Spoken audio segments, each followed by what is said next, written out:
Assalamualaikum warahmatullahi wabarakatuh. Salam sejahtera buat pemirsa semua. Pada kesempatan hari ini saya akan menjelaskan tentang materi penyusunan bahan ajar dan rubrik penilaian. Ketika kita menjadi tenaga pengajar atau menjadi seorang dosen, maka bahan ajar adalah sesuatu yang sangat penting, ya, ketika kita ingin memberikan materi pada saat proses belajar mengajar berlangsung. Pada kesempatan ini kita harus memahami apa itu bahan ajar, ya. Bahan ajar adalah suatu materi perkuliahan atau pelajaran yang disusun secara sistematis sebagai sumber belajar untuk mencapai tujuan pembelajaran. Jenis bahan ajar banyak sekali, mulai dari bahan ajar cetak, audio, dan multimedia interaktif.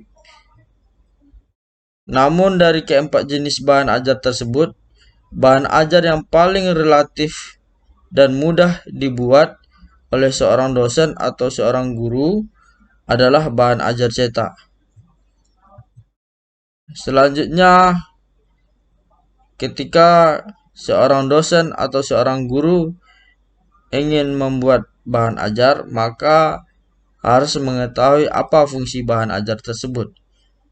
Yang pertama, fungsi bahan ajar dalam pembelajaran klasikal dapat dilihat yang pertama sebagai satu-satunya sumber belajar serta pengawas dan pengendali proses pembelajaran tersebut.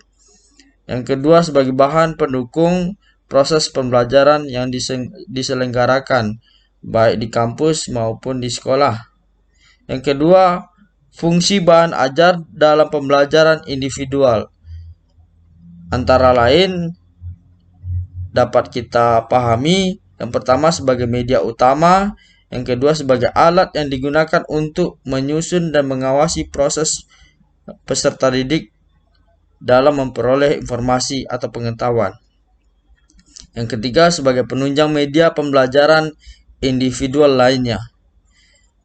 Fungsi yang ketiga, bahan ajar dalam pembelajaran kelompok, antara lain sebagai bahan yang terintegrasi dengan proses belajar kelompok.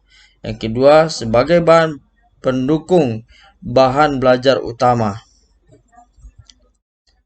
Selanjutnya, seorang dosen harus mengetahui apa karakteristik bahan ajar yang mesti dikembangkan.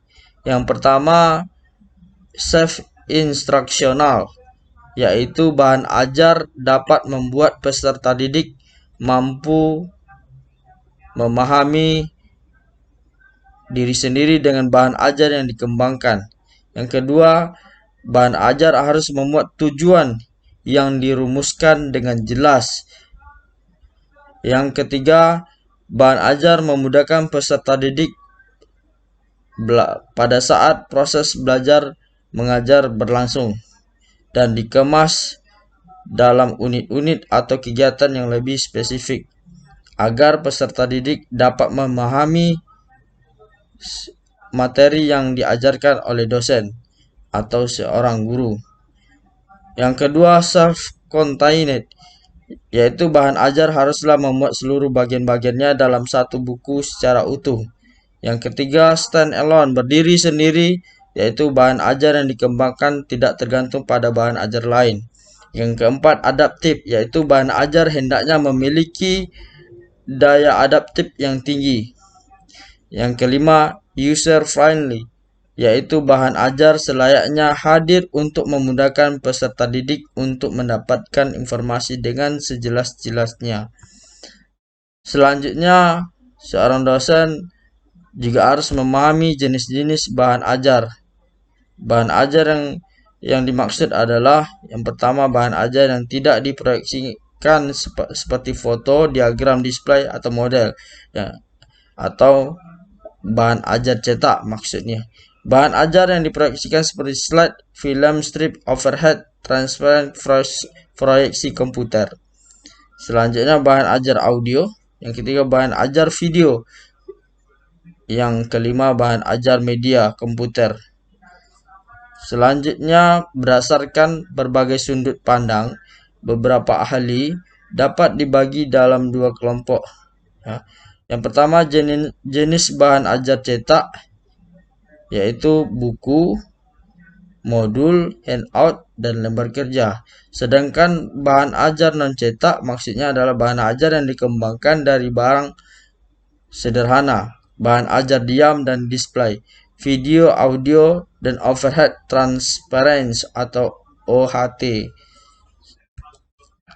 Selanjutnya, ketika kita berhasil membuat bahan ajar, tentu kita harus bisa membuat rubrik penilaian untuk menilai sejauh mana ya bahan ajar yang kita terapkan. Apa sih yang dimaksud rubrik penilaian?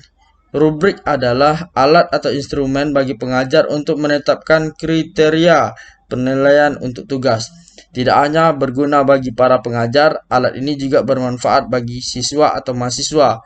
Rubrik mendefinisikan secara tertulis apa yang diharapkan dari mahasiswa atau siswa untuk mendapatkan nilai tertentu pada suatu tugas. Selanjutnya yang mesti diketahui yaitu prinsip penilaian. Menurut Panduan Penyusunan Kurikulum Pendidikan Tinggi oleh Kemendikbud, terdapat beberapa prinsip penilaian, yaitu edukatif, yang kedua otentik, yang ketiga objektif, yang keempat akuntabel, yang kelima transparan. Ketika kita sudah mengetahui prinsip penilaian, baru kita bisa merancang atau membuat suatu rubrik penilaian.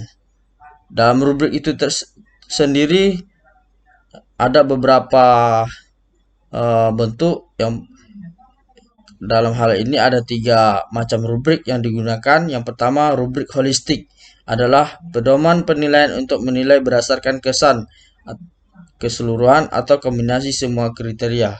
Dapat dilihat pada tabel berikut, ada aspek dimensi yang dinilai, ya. Terus ada sangat kurang, kurang, cukup, baik, sangat baik. Selanjutnya, yang kedua, rubrik analitik adalah pedoman penilaian yang memiliki tingkatan kriteria penilaian yang dideskripsikan dan diberikan skala penilaian atau skor penilaian. Yang ketiga, yang biasa digunakan oleh seorang dosen, rubrik skala persepsi atau pedoman penilaian yang memiliki tingkatan kriteria penilaian yang tidak dideskripsikan, namun tetap diberikan skala penilaian atau skor penilaian. Nah, ada grade, ada skor, ada kriteria penilaian. Ketika kita bisa membuat rubrik penilaian, maka ya kita sebagai seorang dosen atau seorang guru ya harus mengetahui ya apa-apa saja yang kita nilai dan apa-apa saja yang menjadi mendasar untuk menilai suatu proses kinerja mahasiswa atau siswa. Seorang dosen atau seorang guru harus mengetahui terutama manfaat rubrik.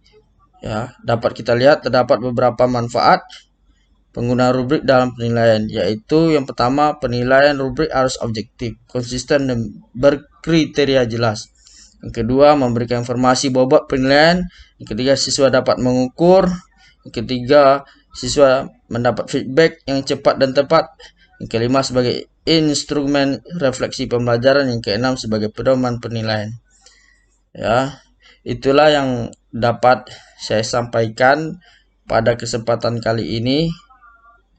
Ketika ada kekurangan pada penyampaian ini, saya minta maaf.